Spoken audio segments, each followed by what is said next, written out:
Et eux, des c'est belles trop bien. photos de Pomme, en l'occurrence, parce qu'il y a un gros débat sur si sur la photo c'est quelqu'un de connu, des fois on a Ouais. tendance à liker, cliquer, reposter parce que la personne est connue. J'essaye à la prise de vue d'avoir la chose la plus parfaite. T'as un photographe par salle, il est attitré à la salle, il prend tous les artistes et c'est pour le Facebook de la salle, tu vois. Tout au début, un problème de carte, d'enregistrement. Et moi, j'étais juste à côté de toute la technique. Je savais pas du tout si en vrai j'allais faire photographe, tu vois. Tous les invités vous saoulez, jamais vous répondez à la trop- question, jamais. Sorry. Non, j'en ai marre, j'arrête le podcast.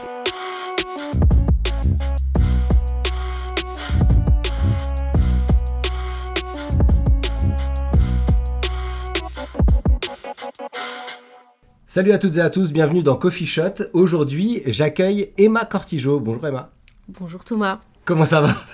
Ça va très bien et toi? Bah ça va super. Écoute, je voulais parler avec toi de plusieurs choses. On va parler un peu de ton parcours, on va parler un peu de ton court-métrage que tu as tourné en janvier. Pour commencer, est-ce que tu peux nous dire un peu ton parcours de photographe? Ok. Du tout début. Pas forcément du tout début, de où tu as l'impression que ça a commencé pour toi. Je pense que ça a commencé pour moi quand j'étais en école de photographie. La première année, je m'étais déjà déclarée en artiste-auteur en tant que pro, parce que j'ai eu mon premier contrat, et c'était le contrat avec Pomme. Donc plein de gens m'ont connu là-dessus. Ok. Attends, le contrat avec Pomme, c'était ta première année d'école? Ouais. Je savais pas. Incroyable. J'étais en première année et je commençais à faire de la photo de concert et on s'est connus comme ça. Et après, elle m'avait recontacté pour faire les photos de presse de son deuxième projet. Ok. Et ils m'ont contacté, au milieu de première année, à peu près. Ok. Et du coup, j'étais obligée d'accélérer tout le processus parce que moi, je me disais, je vais me déclarer en fait après mon école. Oui. Logique, tu peux le faire quand tu veux, mais dans ma logique, c'était ça. Oui, dans Et ta en logique, fait, c'était je me forme, puis je me déclare professionnel parce que j'ai fait ma formation, une forme de validation, quoi. Ouais, j'étais pas du tout pressée et du coup, là, ça a un peu pressé le pas. Je me suis dit, ok, faut que je prenne en compte plein de choses. Je savais pas du tout comment ça fonctionnait. Donc non, j'ai fait ça hyper rapidement et c'était mon premier contrat et c'est là que ça a commencé. Et ça a aussi fait un peu accélérer le truc de professionnalisation dans le sens où quand tu fais une école et que tu rencontres des gens qui vont devenir tes collègues mais qui sont aussi du coup tes potes, oui. T'as envie d'avoir une vie étudiante et tout, et du coup moi je l'ai pas eu. Donc Okay. j'ai pas du tout eu de vie étudiante parce que je me suis dit en fait c'est un signe, si c'est maintenant que ça se passe, je fais tout pour taffer en fait. Genre tout mes temps libres, je fais de la photo ou je fais quelque chose en lien avec la photo parce que c'est maintenant. Genre. Mais c'est parce que t'as eu comme ça le signe avec le contrat de Pomme. Le contrat de Pomme, c'est très bizarre à dire comme ça. Pour le contrat avec Pomme, en tout cas, t'as eu d'une certaine manière le signe que t'avais pas forcément à attendre. Ouais. Entre guillemets, d'être prête au sens où d'avoir fini tes études pour te dire que ça pouvait être ton métier aujourd'hui, même alors que tu venais de commencer les études, quoi. Ouais, pour moi c'était le feu vert parce que je savais pas du tout si en vrai j'allais faire photographe, tu vois. Ouais. En vrai, c'était évidemment ce que je voulais en faisant l'école, mais dans ma tête c'était je fais l'école et je vais voir ce que ça donne parce que quand t'arrives en plus dans une école privée où on te vend monts et merveilles et tout et qu'en fait c'est pas tant le pays des bisounours. Bah ouais, parce que quand t'arrives en école, on te vend un peu monts et merveilles. On te dit, tu vas faire des voyages, faire ci, faire ça. Okay. On te dit, on va donner des contacts. Pas du tout. Ouais. Du coup, forcément, là, je me suis dit, c'est le signe pour que je me presse et que je le fasse maintenant. Enfin, du coup, c'est maintenant que ça se passe. Ok, j'enclenche tout. Mais avant, j'étais pas du tout sûre de même me professionnaliser. Tu vois, je me suis dit, ça se trouve, après l'école, je sais pas, je vais bosser dans une boîte... dans de la pub, j'en ai aucune idée. Ouais, qui fait de l'image, etc. Et c'est à partir de là que tu as commencé à faire beaucoup plus de photos de concert ? Ouais, parce que en vrai, ça a permis beaucoup de choses, donc je suis hyper reconnaissante d'avoir pu faire ce projet avec elle. Parce que du coup, il y a plein de personnes qui bossent dans les labels, dans la musique en général, qui ont vu mon profil, et c'est là que j'ai des projets qui sont tombés. Et c'est aussi comme ça que, en vrai, ça m'a ouvert des portes de pouvoir aller faire des photos de concert, parce que d'avoir dans ton portfolio des photos de Pomme, en vrai, c'est canon, quoi. Donc, du coup, Et pour eux, des c'est belles trop bien. photos de pommes, en l'occurrence, parce que il y a un gros débat sur si sur la photo c'est quelqu'un de connu. Des fois, on a Ouais. tendance à ne pas vraiment faire gaffe à la qualité de la photo et à juste liker, cliquer, reposter parce que la personne est connue. Or, en vérité, les photos, pour les avoir vues à Mm. l'époque et même avoir vu des photos de son Olympia, je crois, c'était ça. Ouais. Enfin, genre, les photos sont incroyables.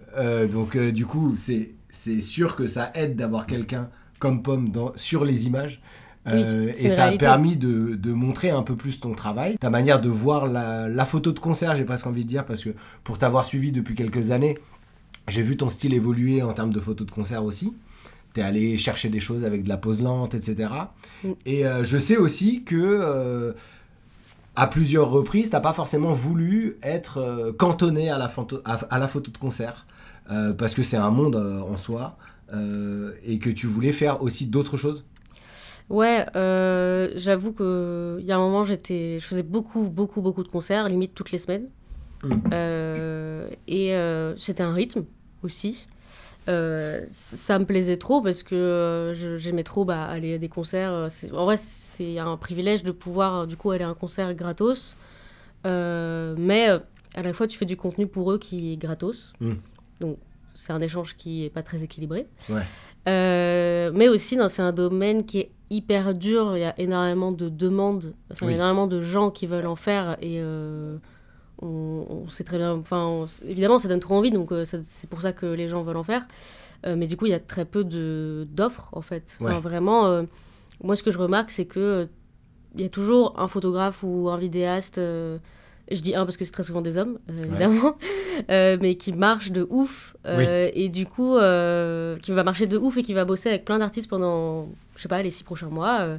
Ça va être la lui partout, personne quoi. à la mode, tu vois, on Ah va ouais, dire. d'accord. Et après, ça va être quelqu'un d'autre. Mais ça tourne, mais c'est vraiment... Il y a très peu d'offres. Et du coup, dès qu'il y a un artiste qui bosse avec quelqu'un et qui va dire « Ah, ça s'est trop bien passé », en fait, ils se connaissent. Enfin, Oui. il y a plein de gens qui se connaissent, donc du coup, ça va très vite. Et d'un Et il y seul a très coup, peu d'offres pour toi, c'est quoi. la même personne qu'on recommande et ça laisse pas forcément la place à un peu plus de diversité dans les profils Ouais. et dans les parcours, même dans les styles photo peut-être. Ouais, ça peut être toujours... Enfin, ouais, c'est un peu des vagues. Et du coup, tu as un style de photographe avec un style de photo qui va être hyper en vogue et c'est lui qui va fonctionner. Et toi, à côté, on va te dire... On va te next, en fait. Mhm. Et de toute façon, de manière générale, je l'ai fait hyper souvent, même aussi parce que ça me faisait rencontrer des gens. Mais en fait, je me suis rendu compte que c'était hyper énergivore et que ça colle pas, ça colle pas forcément avec ma personnalité, où je suis hyper sensible à beaucoup de choses. Et non, c'est un milieu quand même un peu difficile. Et en tant que femme aussi, c'est très masculin quand même. Mhm. Et il faut s'attendre à être vachement rabaissé, quoi. Ok. Que ce soit par tes collègues ou par les gens avec qui tu bosses. Si tu bosses justement dans un groupe ou un milieu très masculin, je dis pas que c'est pour tout le monde le cas, mais faut t'attendre à être vraiment pris pour pas grand-chose, quoi. Genre, pour être honnête, il y a vraiment des moments où je me sentais hyper rabaissée. Je me dis, en fait, ce que je fais, ça sert à rien, quoi. Ouais. Et En plus du fait que le travail que tu fais n'est pas forcément valorisé financièrement parce que tu produis des images gratuitement pour des labels, des artistes, pour leur promo, leur réseau, etc. En plus de ça, le comportement des personnes rajoute à cette dévalorisation. Enfin, est-ce qu'il y a quelque chose qui a changé dans ta manière d'appréhender la photo de concert aujourd'hui par rapport à Pomme, c'était en quelle année ? C'était en 2019. Ouais, donc depuis tes débuts, Ouais. tu as fait pas mal de photos de concert, je considère que tu as de l'expérience dedans. Et est-ce que il y a des choses que tu as réussi à changer dans ta manière de voir la photo de concert ou d'appréhender la photo de concert ? Déjà, on va dire que j'ai plus envie ni espoir de travailler là-dedans. Dans le sens où j'avais peut-être un peu comme envie, comme petit rêve de genre suivre quelqu'un en tournée et tout. Tu vois, ça a l'air trop kiffant. Et en fait, je le laisse un peu tomber. Enfin, je le laisse tomber parce que. Enfin, c'est juste que j'ai pas envie de mettre trop d'énergie dedans. Parce que. Voilà, il y a peu. Donc, comme je t'ai dit, il y a peu d'offres comparé à la demande. Mais aussi, parce que c'est pas très bien payé et pour toute l'énergie qu'on fournit. je sais que ça peut très bien aller à certaines personnes, mais moi, ça me demande vraiment beaucoup trop d'énergie physique et sociale, surtout sociale. Et du coup, pour moi, c'est... Je le considère du coup maintenant, enfin la photo concert pour moi c'est plus vraiment du kiff, genre d'expérimenter des trucs. En même temps du coup maintenant je sélectionne que des artistes que j'aime bien quand je demande. Enfin là ça fait un petit moment que j'ai pas redemandé par manque de temps. Et aussi parce que j'ai envie de mettre de l'énergie ailleurs. Mais non maintenant je le vois plus comme un kiff. Le soir je m'éclate et je vais prendre en photo un artiste que j'aime bien, qu'il soit connu ou non.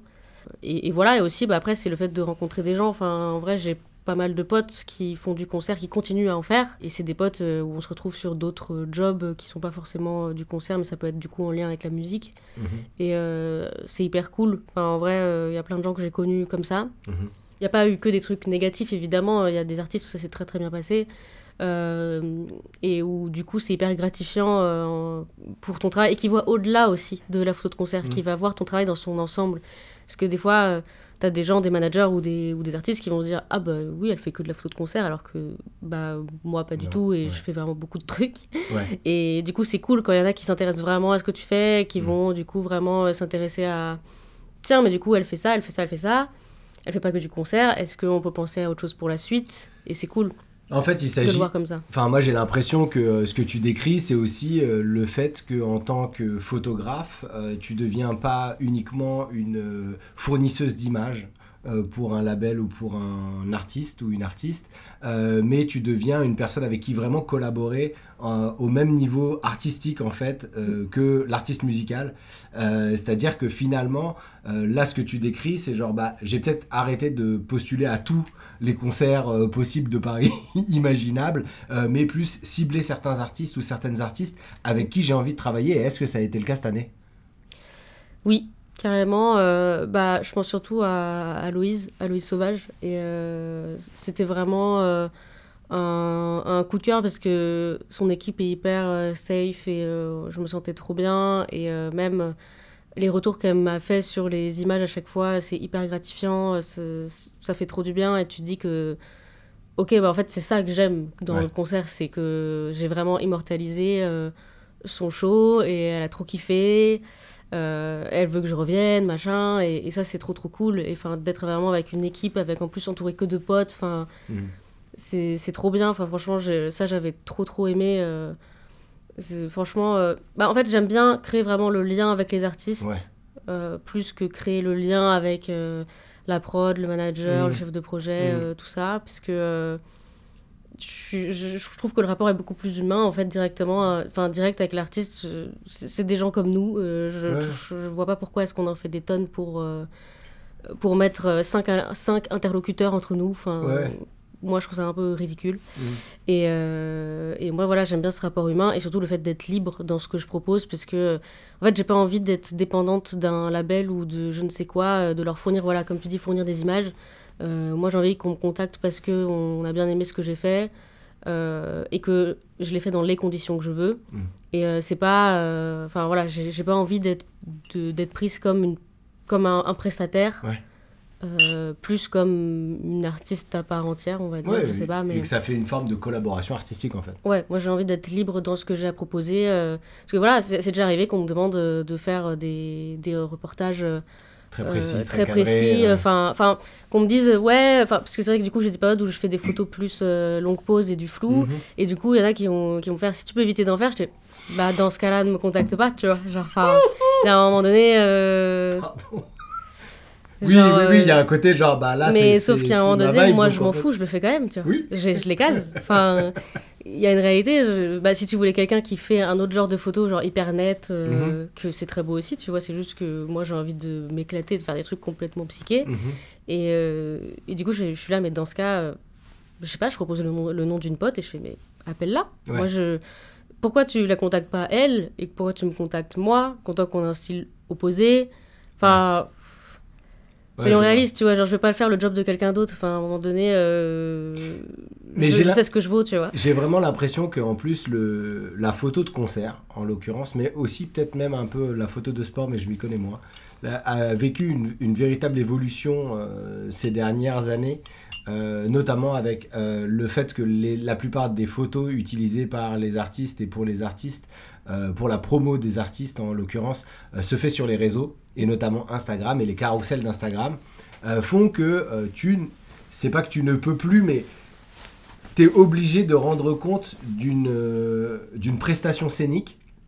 D'accord ? Donc ton carrousel, c'est autant de plans et de manières différentes de voir. Si tu as 10 photos, parce que le carrousel c'est 10 photos maximum sur Instagram, si tu as 10 photos qui sont à peu près la même valeur, toutes nettes, toutes avec le même style, eh ben on a un peu moins l'ambiance, et c'était un peu ce qu'on faisait avant, si on veut, en photo de concert. C'est des photos de live, et du coup t'as un photographe par salle, il est attitré à la salle, il prend tous les artistes et c'est pour le Facebook de la salle, tu vois. Je fais un peu j'accentue un petit peu pour en soi, c'est toujours ça, sauf que maintenant c'est pas pour le site, c'est pour l'insta de la voilà, salle. C'est ça, il y en a toujours un. Mais ce que je veux dire, c'est que cette espèce de demande un peu, si on veut, corporate, on a tel artiste, il nous faut des photos du concert, c'est plus tout à fait ce que cherchent, j'ai l'impression, les artistes et ou les labels. C'est aussi la volonté d'avoir des images originales qui mettent en valeur l'univers de l'artiste, son show, comme tu dis, son côté artistique. Et donc si cette prise de vue, ou en tout cas les photos qui sortent de ça, sont un peu effectivement originales, ou un parti pris, ou un style, une patte, parce qu'elles sont faites par des artistes comme toi ou d'autres, et ben en fait ça permet de faire rayonner encore plus l'artiste, parce que même dans ses réseaux, il n'a pas des photos un peu, on va dire, standard. Ouais, en vrai, c'est quelque chose qui évolue vachement. Au début, t'avais toujours... quand j'ai commencé, je voyais plus ça, que t'avais vraiment un photographe, un vidéaste par artiste. Il y a eu le Covid entre-temps, donc forcément, il n'y a plus trop de budget, je suppose. Et en soi, maintenant, je vois plus les artistes qui aiment bien reposter vraiment hyper rapidement, et qui, du coup, vont plutôt... poster des trucs à l'iPhone, ce genre de choses, et c'est quelque chose qui marche aussi. Mais en fait, ça dépend juste du budget, où est-ce que tu le mets, et l'importance que tu mets à l'image. Parce que c'est vrai que c'est des artistes musicaux, et du coup, forcément, ils vont mettre plus d'argent dans la création de prod, de musique. Et du coup, l'image en soi, c'est ce qui reste. Elle arrive au second plan un peu, tu penses ? Ah oui, clairement, c'est clairement au second plan. Et en soi, ça se comprend, mais ça devient même plus qu'au second plan, je pense, maintenant. C'est dur de se dire, je veux faire ça de ma vie. Franchement, je préfère me dire, tu fais ça pour le kiff, et voilà. Franchement, c'est mieux. Et donc, pour le kiff, je sais que tu as une passion, un sujet de prédilection qui est la nature morte. Oui. Et l'usage de la lumière en nature morte, même particulièrement. Est-ce que tu peux nous en parler un petit peu, d'où ça vient, pourquoi, comment, mais où est donc Arnicard ? Ça vient de l'école, aussi, dans la période de l'école, parce que on avait des sujets hyper différents à répondre. C'était pas forcément que de la mode, que du portrait. Du coup, il y avait de la nature morte. Donc, du coup, j'ai commencé à m'y intéresser à ce moment-là. Je me suis intéressée à ce moment-là, et aussi c'était la période où je cherchais un stage, et c'est à ce moment-là que j'ai commencé. Donc j'ai fait un stage dans une agence de com, où je faisais du coup photographe de photos de nature morte, mais des photos plus commerciales pour les réseaux du coup. Du coup j'ai fait un stage là-bas de 2 mois à peu près, et du coup après Covid, on m'a recontacté pour bosser régulièrement, chaque semaine, à l'agence. Et du coup, c'est comme ça que la nature morte, elle est entrée dans ma pratique. Okay. Donc au début, c'était plus quelque chose de commercial, et en fait, après, je l'ai amené à quelque chose de plus artistique, dans des projets perso, expérimenter de la lumière avec ce que je peux avoir chez moi. Non, du coup, c'est comme ça que c'est arrivé un peu dans ma vie. Et en fait, je pense que je m'ennuyais un peu à faire du commercial. Ouais. Après, il y a des trucs de plus en plus créatifs en soi. La nature morte, c'est large, j'ai l'impression, même comme sujet, parce que aujourd'hui, on pourrait considérer que le packshot, c'est de la nature morte presque. Ouais. En fait, aujourd'hui, quand tu disais en agence, on te demandait c'était des photos produits pour Instagram, ça a des allures de nature morte, mais pas tout à fait. Et donc, en fait, qu'est-ce que tu as voulu explorer en nature morte quand tu as voulu aller vers quelque chose de plus artistique? En soi, je voulais vraiment essayer de créer des lumières un peu plus structurées Mhm. et essayer de trouver des choses, enfin, trouver ce qui me plaît là-dedans, parce que en soi, je me suis rendu compte au bout de plusieurs mois, même plusieurs années du coup, parce que j'ai fait 4 ans dans cette agence, je me suis rendu compte que les directions artistiques en termes commercial, enfin de photos de nature morte commerciale, ça tourne facilement en rond. Mhm. Enfin, on exploite facilement les mêmes lumières, les mêmes styles. Ouais. Il y a juste des fois les couleurs qui changent, enfin ça dépend de ce qu'ils veulent mettre en avant. Ouais. Mais du coup, c'est vrai que je me suis dit, bon, comment est-ce qu'on peut rendre le truc un peu plus fun ou un peu plus luxe ou un peu plus... Enfin, comment est-ce que je peux trouver des espèces de variantes, tu vois, à ça. Et du coup, non, je sais que j'avais commencé, pareil pendant le confinement, j'avais fait des natures mortes chez moi, mais j'avais pas du tout de matos lumière. Je faisais ça avec un projecteur, une lampe torche, un truc, Ouais. et je prenais des objets chez mes parents, des parfums vides que ma mère elle garde, Mhm. et c'est comme ça que j'ai un peu expérimenté le truc. Et après, j'ai développé ça avec autre chose que du produit. J'ai fait ça avec des fleurs, je peux faire ça avec d'autres objets, des vases, du verre, enfin un peu de tout. Mhm. Après, j'ai essayé de faire ça avec des sacs. Enfin, j'essaie de trouver plein d'objets qui peuvent m'intéresser. Et des fois, il suffit juste que je trouve une photo vraiment genre sur Pinterest, parce que c'est là où je trouve toute mon inspi pour mes moodboards et tout. Et il suffit qu'il y ait juste une photo et je me dis, ok, est-ce que je pourrais faire un shoot autour de ce type d'objet? Ça pourrait aussi me servir pour mon book. Mhm. Et j'ai beaucoup alimenté ensuite seule, et je l'alimente encore, parce que je cherche encore un peu mon style, est-ce que j'aime en nature morte. C'est toujours de la recherche, parce que c'est souvent du coup en intérieur, tu dois tout faire, le décor, la lumière et tout. Donc moi, c'est un peu méditatif aussi comme shoot, je trouve. Parce que quand j'ai des idées, je me fais juste un petit moodboard et je le fais chez moi, tranquille. Mhm. Je prends tout le temps que je veux. C'est vraiment au millimètre près, mais je trouve ça hyper intéressant comme démarche. C'est pas quelque chose que je pensais aimer au début, parce que je me suis dit, on s'ennuie en faisant de la nature morte. Enfin, t'es devant un objet pendant 8 heures, tu pètes un câble, quoi. Ouais, c'est clair. Et Avec la seule chose que tu peux structurer, c'est soit la mise en scène, on va dire, ouais. et la lumière, quoi.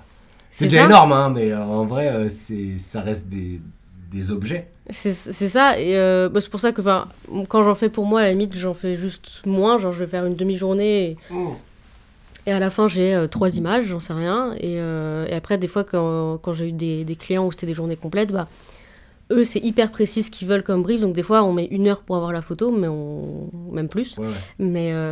Mais on s'ennuie pas, parce qu'il y a toujours quelqu'un qui a un truc à revoir, à redire. T'as des fois du set design. Enfin, c'est une autre démarche. C'est une démarche presque très méticuleuse, en fait. Ouais. En vrai, c'est hyper précis. Puis ça dépend aussi du produit, enfin de l'objet que tu as en face de toi, parce Ouais. que si c'est du verre, tu vas faire attention au reflet. Quand c'est des clients, enfin même quand je le fais moi avec des produits que j'ai chez moi, il faut faire hyper gaffe que le nom de la marque il soit hyper bien mis en valeur, que ce soit bien éclairé. C'est plein de petits détails. Que par exemple, je sais pas, s'il y a une main, enfin que quelqu'un utilise sa main pour poser, que ça fasse naturel, alors qu'en fait la personne elle est contractée dans tous les sens.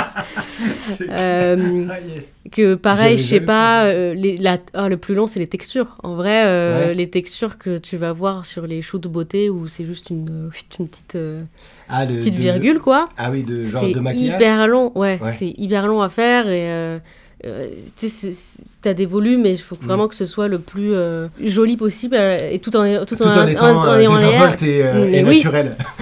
C'est exactement ça. Et des fois, tu t'es avec des gens du coup qui vont dire ah, je voyais plus un peu plus comme ça, parce que là on voit que c'est trop mis en scène. Et je dis ouais, Bah c'est oui, quand même oui. un peu le but. Mais quoi, c'est marrant parce que ça me donne vraiment cette impression. Il y a un côté du coup théâtral. En fait, Ouais. t'as presque. Enfin, moi, ça me fait écho parce que je suis comédien aussi. Et du coup, il y a cette espèce de truc genre comment, en refaisant 200 fois la même chose, le même texte, la même lumière, le même truc, comment tu fais que c'est quand même naturel. Alors bon, il y a le jeu théâtral et il y a la dimension pas figée de la chose. Mais c'est hyper intéressant de se dire, en fait, on va chercher le naturel dans quelque chose qui est hyper contrôler. Ton rapport à la lumière, il a évolué grâce à ça, ou est-ce que c'est ton rapport à la lumière qui a fait évoluer ta pratique? Je sais pas, de la poule ou de l'œuf? En soi, à la toute base, du coup, je faisais que de la lumière naturelle dans toutes les pratiques, que ce soit portrait ou nature morte, du coup. Et du coup, c'est quand j'ai découvert le studio à l'école que vraiment ça a débloqué quelque chose, que je me suis dit, ok, donc en fait, je peux vraiment la maîtriser, je suis pas obligée d'être dépendante de la météo, de tout ça. Pareil, quand j'ai commencé du coup à faire les natures mortes dans l'agence, j'ai investi dans un petit flash Cobra que je mettais en déporté que je bouge un peu partout, et en fait je peux faire plein de lumières différentes avec juste une source. Déjà ça, quand j'ai découvert ça, ça a changé beaucoup de choses dans mon travail en vrai, que ce soit en nature morte ou en portrait aussi, enfin vraiment d'avoir juste une source et de savoir vraiment la maîtriser, pour moi ça a changé tout. Et du coup après pour la lumière, en fait plus je pratique, plus je m'améliore, plus j'ai des envies de tester d'autres choses. Et du coup, ça évolue aussi en fonction du coup, des moodboards, des produits que j'ai en face de moi, comment les mettre en valeur. Et des fois tu dis, en fait, c'est super simple, sur cet inspi, c'est juste une source sur le côté, et voilà. Et en fait, quand je la shoot, je fais, non, en fait, je pense que du coup, là, il y a un truc qui reflète tel truc. En fait, c'est vrai qu'aussi, pareil, dans les natures mortes, t'as énormément d'installations hyper méticuleuses, des fois, pour les reflets. Juste récupérer une mini lumière sur le côté que personne ne va remarquer, mais nous on la veut. Tu le vois, ouais. C'est hyper méticuleux. Et puis des fois aussi, tu as des installations où tu as plein de fils dans tous les sens. Et au final, t'as ça de marche pour. Tu peux pas bouger ton appareil. C'est vraiment. C'est vrai que ça te permet d'être hyper exigeant en fait dans ta lumière. Tu peux pas te dire je verrai en post-pro. Tu peux récupérer des choses évidemment parce que tu as des bons retoucheuses, mais moi je le suis pas et je n'en fais pas trop appel. Et du coup j'essaye à la prise de vue d'avoir la chose la plus parfaite pour moi, mais ça veut pas dire que je fais de la nature morte avec tout qui est net, par exemple. Je sais que il y a des photographes où vraiment, ils vont vraiment que la netteté elle soit partout à chaque point, et ensuite il va tout rassembler pour avoir l'image la plus nette et la plus parfaite et tout, pouvoir travailler dessus sur tous les niveaux. Moi, c'est pas spécialement mon style, mais ça se trouve pour un projet je le ferai, tu vois. Mais du coup, ça me permet d'être parfaite dans ce que j'imagine en tout cas. Et du coup même être exigeante, parce que des fois je vais avoir une idée, la reproduire, la voir dans mon retour et me dire manque un truc. Manque un truc, c'est quoi? Et du coup je vais me faire 2 heures de plus à tout rebouger et tout refaire et dire voilà, c'était juste l'inclinaison, j'ai pris 2 heures de plus mais elle est parfaite. Je tiens à remercier toutes les personnes qui soutiennent cette chaîne sur Tipeee et qui font partie de la Team App sur Discord, et plus particulièrement Nawel qui nous offre le café pour cet épisode et qui suit mon travail depuis l'époque où je postais mes photos sur MySpace, donc ça commence à dater. Merci beaucoup Nawel, je vous laisse avec le reste de l'épisode. Récemment, t'as eu l'occasion, t'as décidé... J'ai décidé que j'allais avoir l'occasion. T'as décidé que t'allais avoir l'occasion de réaliser ton court-métrage qui s'appelle L'Étincelle, dans lequel j'ai eu la chance de jouer et faire quelques photos de plateau et bien d'autres choses parce que j'adore les tournages. Multitâche pour la vie. Et comme tu voulais des bonnes conditions de travail et des bonnes conditions mentales et d'être avec des gens avec qui ça se passe bien, qui sont conscients de certaines choses, comment ça s'est passé de rassembler une équipe autour de ton film? Comment s'est passé le tournage pour toi? Voilà. Et est-ce qu'il y aura d'autres films d'Emma Cortijo? Déjà oui, donc du coup j'ai un peu pris la décision du coup de faire un film. En vrai ça fait longtemps que j'écris et tout, et en fait ça fait longtemps que je me dis que je veux plus réaliser de manière générale, pas forcément de la fiction, du clip. Mais du coup l'année 2023 j'ai créé beaucoup de dossiers, j'ai travaillé sur des projets mais qui ne se sont pas faits ou qui se sont décalés, voilà, c'est toujours un peu flou. Donc, du coup j'ai eu beaucoup d'opportunités mais toujours pas fait, et du coup en fin d'année j'avais vu le sujet du Nikon mais j'avais pas d'idée au début, et du coup c'est un peu arrivé d'un coup, Et enfin, j'ai eu une idée qui correspondait et j'ai eu, je pense, 2-3 semaines de est-ce que je vais vraiment le faire, tu vois, est-ce que ça vaut le coup parce que du coup, c'est autoproduit. Enfin, du coup, ça voudrait dire que je regroupe des gens pour travailler bénévolement. Ça me gêne, machin, enfin, plein de questionnements là-dessus. Et de me dire, est-ce que c'est le moment? Est-ce que j'en suis capable? Et à force d'en parler dans mon entourage, tout le monde était, mais grave, meuf, je suis chaud de t'aider et tout, machin. Et j'étais, bon, bah, au bout d'un moment, il y a 3 personnes qui sont chaudes, et bien, on va réunir le reste. Ouais. Et non, du coup, bah, j'ai vraiment réuni mon entourage pour le faire, parce que ça me semblait hyper important pour moi que ce soit des gens en qui j'ai méga confiance.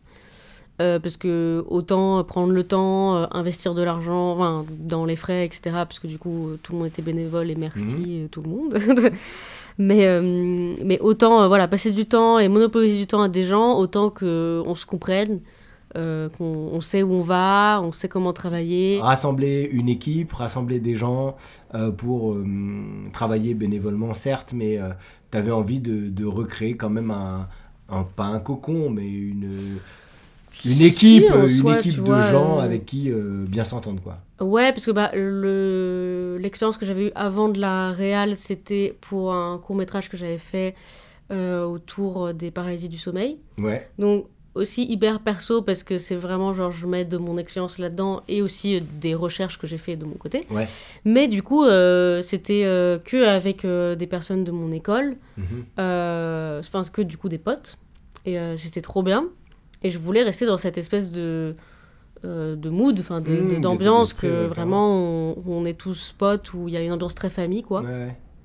Donc du coup, non, j'ai essayé de garder ça.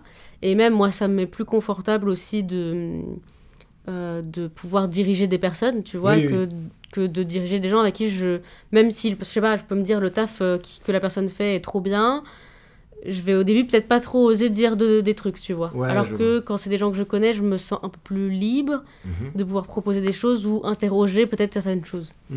Donc, ça me semblait être important de faire le court-métrage avec une équipe que je connais. Puis même pour me sentir mieux et même pour aussi m'enlever du stress, parce que en vrai, le défi que je me lançais aussi un peu, c'était de me détacher de l'image le plus possible. Du coup, j'ai fait complètement confiance à Alice. Et voilà, certes, j'avais des directives de base, mais j'ai évité de poser le plus de questions de termes techniques. Je posais des questions parce que j'ai fait les talos, mais c'était pas dans un but de trop être contrôle fric sur l'image, parce que vu que je viens de là, on va dire, c'est dur de s'en détacher au début. Mais pour avoir été sur le tournage, effectivement, il y a quelque chose de cet ordre-là où moi, ce que j'ai vu du projet, c'était aussi une vraie collaboration entre du coup Alice, qui est ta chef-op, les personnes qui étaient à la lumière aussi, en électro et au son. Enfin, c'était comment finalement tu avais vraiment une place de réalisatrice, parce qu'on avait été sur un projet ensemble aussi où c'était toi qui étais à l'image et je t'assistais en caméra. Du coup, c'est très différent de réaliser et de tenir la caméra. Moi, j'ai souvent l'habitude de ça sur mes projets de fiction. Mais dès lors que c'est quelqu'un d'autre qui est à la caméra, quelqu'un d'autre qui est à la lumière, et tu dois te concentrer sur la réalisation. Et effectivement, tu avais vraiment une place de réalisatrice, au sens où on l'entend, en fait, j'orchestre un peu tout ça, en essayant d'agencer le meilleur de chaque poste. D'une certaine manière, parce que c'est ça la réalisation en fiction, en l'occurrence, j'ai l'impression, puis en général, c'est de tirer profit du meilleur de chacun des postes et de faire en sorte que tout s'harmonise correctement, à la fois au niveau de tes interprètes et de ton équipe technique.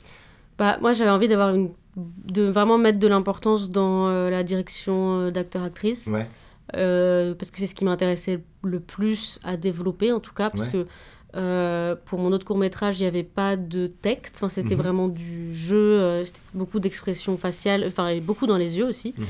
Et du coup, là, vu qu'il y avait plus de jeu en termes labial, je parlais, du coup, c'était un autre travail. Et j'ai trop aimé ça. Et je voulais vraiment être focus là-dessus. ou alors que le propos soit tenu. Mais après, j'ai essayé du coup d'être vraiment détachée du reste parce que je faisais confiance à tout le monde. Les moments où, je sais pas, peut-être que je me mêlais trop de ce qui me regardait pas. Non, j'ai trouvé ça cool parce que Maxime, qui était mon assistant réalisatrice, il était vachement là. Enfin, on en avait parlé avant, mais que même je pouvais vraiment m'appuyer sur lui. Et c'était bien parce que il pouvait aussi me remettre à ma place quand il y avait des trucs où c'était pas à moi d'être là. Oui. C'est pas souvent, trop arrivé, tu vois. C'est toujours le cas quand tu es en réalisation sur un projet, tu te retrouves à te dire mais et ça, et tu te retrouves à faire de la déco. Moi le premier. Bon, après j'avais aussi un peu le rôle de déco en vrai. Non, mais c'est vrai que t'as vite fait de te retrouver à faire des trucs, genre tu te dis non mais ça c'est hyper important et tu te retrouves à arranger un câble alors qu'en vrai t'as des gens pour le faire. Non mais de ouf, genre des fois dans l'ordre des choses je faisais pas les choses dans le bon ordre et Maxime était est-ce que tu peux juste corriger la déco et ensuite tu passes à ça, et j'ai dit oui ok pas de souci. Et ou même il y a eu un moment au tout début un problème de carte d'enregistrement et tout, et moi j'étais juste à côté du coup de toute la technique, et moi d'habitude c'est le genre de choses que je me questionne, enfin c'est le genre de truc que tu gères habituellement, c'est le genre de truc que je gère, et du coup ça commence à prendre de l'espace de ouf dans ma tête. Et Maxime il l'a vu, il était lève-toi, va dans une autre pièce. Genre, c'est pas ton dos, en fait. Genre, ne t'en occupe pas. Et après, c'est vrai. Et du coup, genre, juste, j'ai eu quelques minutes de stress parce que j'étais en empathie avec eux. Tu sais, j'étais merde. C'est la merde, j'ai envie de les aider, mais je peux pas. C'est pas mon rôle. Carrément. Il faut que j'attende. Même c'était horrible, tu vois. Enfin, c'était trop bizarre d'être dans ce rôle-là, du coup, d'être en attente des autres, du coup. Genre, dès qu'il y avait un truc, tu sais, j'ai envie de les aider en mode, je vais leur passer l'optique. Je veux participer, je veux faire partie. Je veux aider, tu vois. Et du coup, non, moi, je devais être assise devant mon retour. Enfin, et à la fois, après, je kiffais, tu vois. Genre, en vrai, je l'ai dit à un moment, tu sais, je kiffe un peu. Parce que du coup, j'ai vraiment ma tâche. Oui. Je suis pas éparpillée partout, c'est trop bien. Mais c'est vrai que du coup, des fois, je la regardais, j'ai envie de les aider. Non mais je vais rester là. C'est un truc, c'est un truc que beaucoup de réalisateurs, réalisatrices vivent une fois qu'il y a une équipe et qu'on n'a plus l'habitude d'être à 1000 tâches différentes. C'est un peu le syndrome du je sais pas quoi faire quoi. T'as juste à réaliser le film, hein, donc fais-le. Mais des fois t'as vraiment des moments où sur un tournage les choses. C'est pas que le film se fait tout seul, mais comme chaque poste est assez autonome et chaque poste sait d'une certaine manière ce qu'il a à faire pour faire que on puisse mettre en place la scène et commencer à tourner effectivement, et en fait il y a plein de moments où soit si là en l'occurrence t'étais bien préparé avec tes comédiennes principales de ton film, donc en fait t'avais même presque plus grand chose à faire répéter, mais enfin voilà il y a toujours des choses à faire, mais il y a des fois il y a pas grand chose à faire à part entre guillemets attendre la technique, même si c'est primordial. Moi j'étais vraiment hyper sereine, genre je pensais que j'allais être beaucoup plus dans un état de stress, alors que vraiment en fait dès qu'on a commencé à tourner c'était bon, j'étais pas stressée, je savais où on allait, donc j'étais vraiment pas stressée. J'avais confiance en tout le monde, donc vraiment je pense que j'étais juste stressée la veille parce qu'évidemment tu te dis imagine je sais pas telle personne ne vient pas, c'est la merde, enfin tu te fais des scénarios dans ta tête, mais en fait dès que ça commençait à tourner, mais c'était bon, je me suis dit ok la caméra elle fonctionne, la lumière elle est allumée, le son il est là, les gens ils jouent, c'est super. Et puis en plus voilà, on avait fait un peu on avait vu vite fait, et moi j'avais confiance en vous, tu vois, donc j'avais pas je savais que j'avais pas un point d'interrogation sur est-ce que le jeu ça va suivre, je savais que ça allait le faire, donc dans tous les cas voilà, je savais que ça allait bien se passer à partir du moment où c'est lancé, tu vois. Alors que y a eu d'autres tournages où même moi j'étais à la cam et tout, j'étais vraiment en stress de fou, tu vois. Alors que là genre vraiment premier cours de fiction avec en plus la limite des 2 minutes 20 et tout. J'étais pas stressée, et même vu que Maxime il était assistant réalisatrice mais qu'il est aussi monteur, en vrai c'est trop pratique. Tu sais, il y a des questionnements où je me dis faites venir votre post-prod sur les tournages, vraiment le fait que Maxime qui fait le montage et moi qui fais l'étalonnage, on est là sur le plateau, moi je check juste dès le départ l'image de on reste sur ce genre d'expo tout le long, ok, voilà. J'avais juste 2-3 questions à chaque fois avant qu'on tourne pour être sûr. Mais et pareil, Maxime, il y a des moments où je sais pas, on devait changer légèrement le découpage parce que on n'a plus le temps, parce qu'il neige, voilà. C'est vrai qu'il a neigé, on n'avait pas prévu ça, mais bon. Mais c'est trop beau. Mais c'est vrai que du coup, on se dit, bon, du coup, est-ce qu'on changerait pas ça? Du coup, on supprime le chant contre chant et en fait, on fait ça. Et du coup, il y a cette question avec Alice, est-ce que c'est quand même raccord au montage ou est-ce que ça va pas être beau? Et c'est bien parce que tu peux poser la question en direct à la personne, t'as pas de dire je sais pas. Non, mais après, oui, en plus, c'est vraiment primordial. Mais après, effectivement, il y aura toujours quelqu'un sur un plateau pour savoir. La règle des 180, on était 1000 à dire oui, non, ça va pas raccorder, c'est bizarre. Mais bon, c'est quand même un bonus de savoir que la personne qui monte est au tournage pour la simple et bonne raison, même qu'elle comprend pourquoi on a fait ce choix-là. Parce que c'est une question de temps ou parce qu'on a changé le découpage, parce que ça va plus vite, parce qu'on est en train de prendre trop de retard à cause d'un problème technique, à cause du tournage en fait. J'ai une petite tradition dans ce podcast. Ouais. J'espère que tu as regardé tous les épisodes en entier. J'ai un quiz. Non, je déconne. Est-ce que tu pourrais me donner 5 tracks? Oh my god. Tu te souviens de ça ou pas? Oui, je me souviens de ça. Mais pas préparé. J'adore. Putain, j'avais un job. Ah non, mais parce que tu peux pas savoir à l'avance ce que je vais te demander et pour illustrer quoi. Tu disais que quand même, la photo de concert, c'est chaud. Il y a quand même un tas de choses, mais je comprends que tu sois terrorisé. Ma question, c'est est-ce que tu pourrais donner 5 tracks pour se préparer à la fosse en concert quand on est photographe? Tu vois ce que je veux dire? Un petit remontant, quoi. Une petite playlist de 5 musiques là. Une petite playlist. Parce que je sais que t'écoutes beaucoup de choses très différentes et qu'en fonction du mood, de l'état d'esprit dans lequel tu veux être pour affronter ta journée ou une fosse de concert, qu'est-ce que t'écouterais? Oh là là. Mais déjà, genre, juste petit aparté musique. Genre, en vrai, après un concert, par contre, ce que je fais quand je retouche les photos de concert, c'est que j'écoute toute la discographie de l'artiste. En même temps que je retouche. Interesting. Voilà. Je sais pas, moi je me fais un délire comme ça, genre je redécouvre tout. Alors que j'ai vécu le concert, mais je le réécoute. Ah, génial. Genre, je me fais, tiens, je l'ai écouté 1 heure, je réécoute encore 2 heures. Génial. Okay, j'aime bien intéressant. Ça. Mais du coup, attends, qu'est-ce que je pourrais dire? 5 trucs? 5 tracks. C'est un mot en anglais. 5 tracks. 5 tracks. 5 morceaux. Alors, j'avoue que... maintenant, je me déplace en vélo, mais avant, j'étais grave transport. Et en vrai, pour me donner du courage, j'écoute pas mal de trucs genre un peu rock, hard rock. Vas-y, on voit. J'en vois. Qu'est-ce que... J'écoute vachement du Bring Me The Horizon. C'est plutôt metal rock. Ok. Il y a tellement de styles, de sous-styles que... Oh, attends, un morceau. Je dirais... Oh là là, je peux regarder mon Deezer? Vas-y. Parce que là, c'est compliqué. Mais j'écoute tellement de trucs que non, du mais coup... moi, je trouve qu'il y a de... Moi, j'essaye de plus en plus, quand j'écoute de la musique, de me souvenir du nom des morceaux. Mais il y a plein de moments où je suis dans une playlist d'artistes, en gros, et où je connais le son, mais je connais pas le titre. Ça m'arrive plein de fois aussi. Ah ouais, attends. On va prendre quelque chose, quand même. L'enfer. Là, tu m'as pris au dépourvu. Franchement... Oh là là. J'étais en mode avion, donc là, tout arrive en même temps. Cassez-vous! Allez, je fais une petite aparté promo.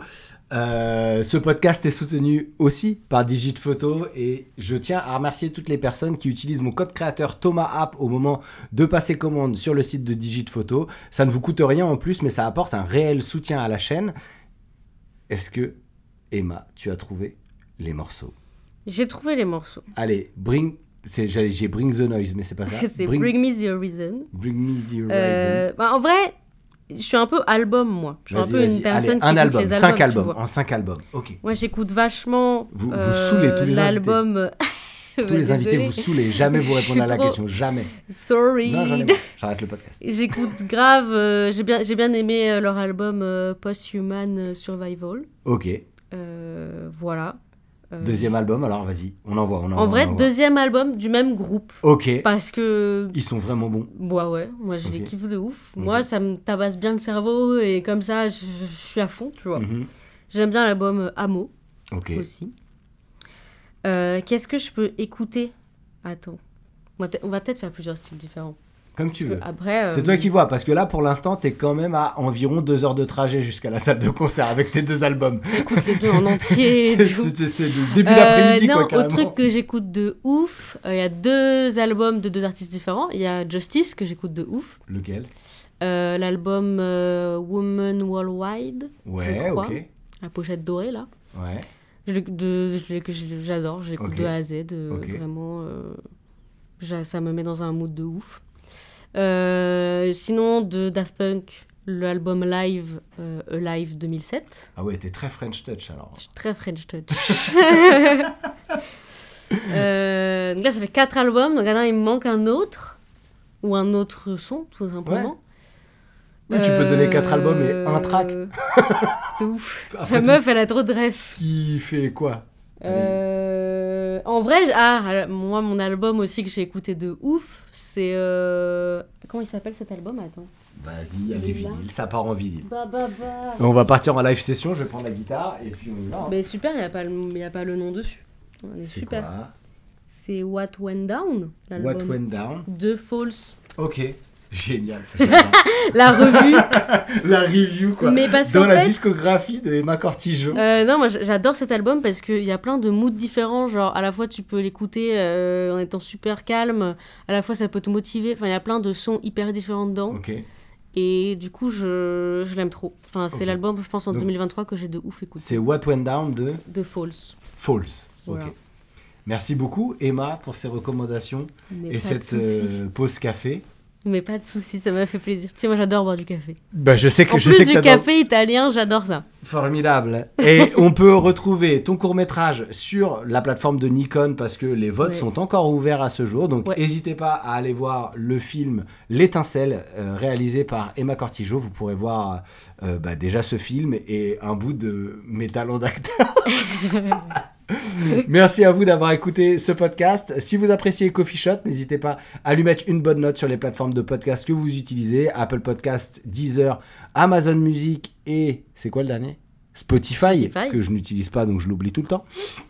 Ça apporte un réel... ça aide beaucoup le podcast, ça donne beaucoup de visibilité. Généralement, là, je suis fatigué. Là, il faut que tu continues à mon outro. J'y arrive plus du tout. Fais mon outro, Emma. Il faut liker le podcast, c'est ça, sur les plateformes. Pour Faut être mieux mettre des référencé. étoiles comme sur Uber Eats. Ah ouais? Ah oui, tu notes le podcast. Oui, tu le notes avec des étoiles, le podcast. C'est un truc de ouf. Je savais pas qu'on pouvait faire ça. Je suis vraiment une boumeuse. Va noter mon Vraiment. podcast sur Deezer, s'il te plaît. Je sais même pas comment on fait. Genre, vraiment, c'est Moi, il y a un terrible. moment donné, je galérais à Déjà, trouver je la fais des section playlists, commentaires c'est du podcast. suffisant. Genre. Oh là là, ok, non, je vais le faire. Je savais pas qu'on pouvait faire ça.